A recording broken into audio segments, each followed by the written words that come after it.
Welcome sa Durs 2.0. Fresh at nagbabagang happenings ba ang hanap mo? Mga padabarkads man yan o mga trending topics? Pwes, sagutan natin yan. Kaya naman isubscribe nyo na ang ating channel para sa mga nagbabagang balita everyday.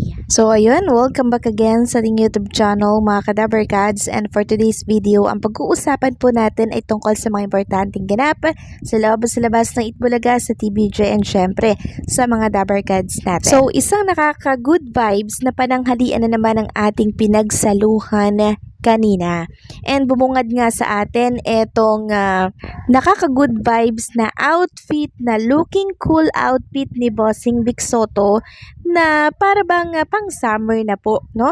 Kasi makikita nga dito yung halo-halo outfit ni Bossing Vic Sotto. Summer na nga naman at ang init na po ng panahon. So ngayong araw po ng Huwebes, absent po si Arboni Gabriela sa Itbulaga. Merong mga naghahanap po sa kanya, and syempre, still wala pa din po si Atasha, bukas pa yun or sa Sabado. And etong si Karen Aistrup nga po ay rumelyebo or pumalit muna sa isang SQ na absent din po sa Itbulaga. Ang pinalitan niya po ay si SQ Casey.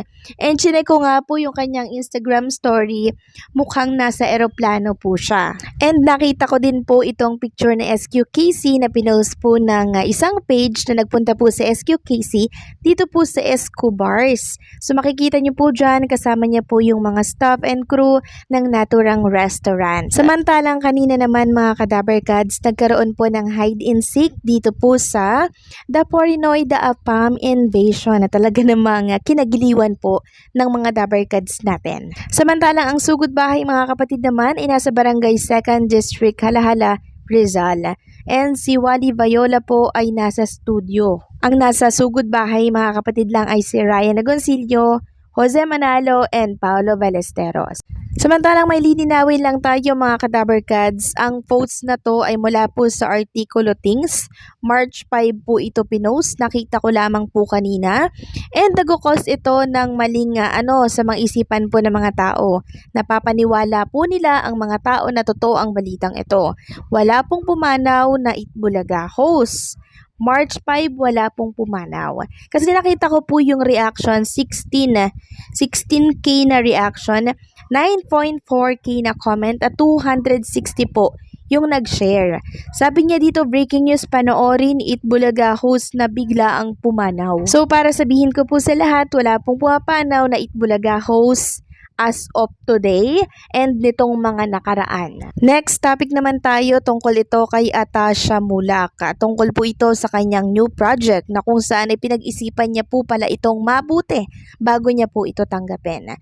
Sabi dito, Atasha Mulak, kinonsulta ang pamilya bago tanggapin ang Vagin News. So kinuwento po ni Atasha Mulak yung naganap sa press ko ng Vagin News noong March 18. Kinarir niya daw ang pagpe-prepare para sa kanyang unang lead role.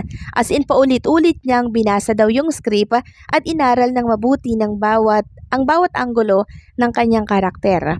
Inamin din niya na pinag-isipan niyang mabuti ang offer ng Viva bago niya tinanggap pa ang project dahil nga siya ang magiging pinakabida rito. Sabi po ni Atasha, first I had to consult my family when this amazing project was offered to me. Then I talked to my director. I even mentioned you, Direk. They said, you're in good hands. I also want to thank my bosses for believing in me and giving me this wonderful opportunity. This was something I could say no to, so I took the risk. And I'm happy I did. Yan po sinabi ni Atasha. Dagdag pa po niya, this is special sa kanya daw because it's my first series and to be given this opportunity is a huge blessing. This is something I wanted since I was a kid daw, and now that my dream is coming true, I don't want to waste it. I want to give my best, my 100%, and I hope you all enjoy it. Sabi po ito ni Atasha Mulak. Samantalang next topic naman tayo tungkol ito sa kasong sinampa ni Bossing Vic Soto. Marami kasi ang nagtatanong kung may warrant of arrest na daw itong si Daryl Yap. And nabasa nga natin dito sa isang article na wala pa daw pong warrant of arrest laban kay Daryl. Naglabas na din po ng write-up sang Abante. Sabi nga dito nakakaloka dahil mistulang nagpiesta daw nitong Martes ang mga taong imbierna sa controversial director na si Daryl Yap. Mababasa kasi sa X at iba pang social apps ang mga komento na halos puro negatibo laban kay Daryl. Muling nag-trending si Direk Daryl dahil sa sumampa ang kasong cyber libel sa Muntinlupa RTC kaugnay ng pelikula niya tungkol sa yumaong aktres na si Pepsi Paloma. Nagreklamo ng 19 counts of cyber libel ang TV host comedian na si Vic Soto laban kay Direk Daryl at dalawa rito ang sumampa. Bali 10,000 daw ang bail sa bawat counts ng cyber libel at nang makachat ng editor naming si June, itong si Derek ay sinabi nito na hindi pa sila nakakapag-post daw ng bail. Samantalang si Daryl Yap, ito lamang po ang naging reaction niya po, no?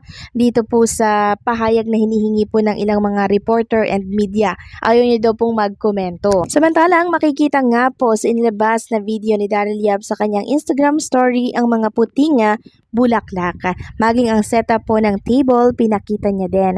So parang meron siyang makakamiting dito, no? Samantalang ayon naman po sa kampo ni Yap, sapat na daw po yung inilabas na information ni Assistant City Prosecutor Elvin Kate Barrios ng Muntinlupa Regional Trial Court.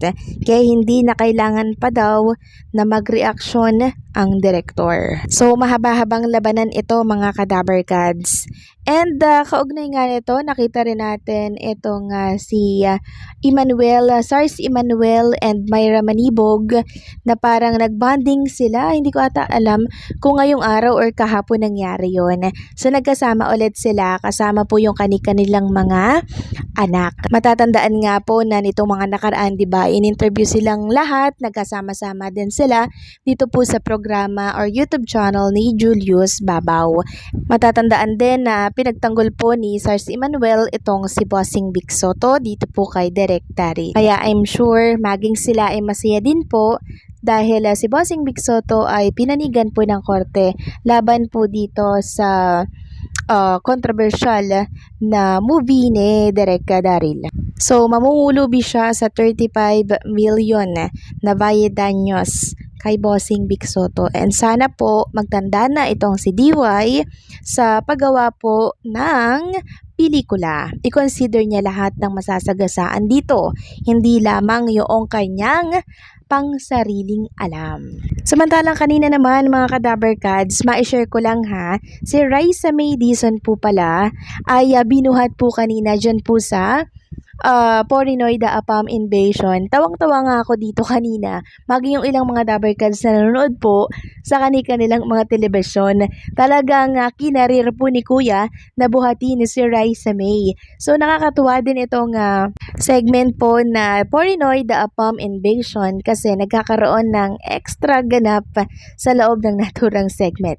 So paano hanggang dito lang po ang update natin. Maraming salamat sa patuloy po na pagsuporta. Samantala, ang kanina naman po inanunsyo ni Boss Joey at Bossing Vic Soto ang mga susugod po na university dito po sa Gimme 5 sa Sabado. Andyan po ang Jose P. Laurel Legacy and syempre itong University of the East and itong Pampanga College.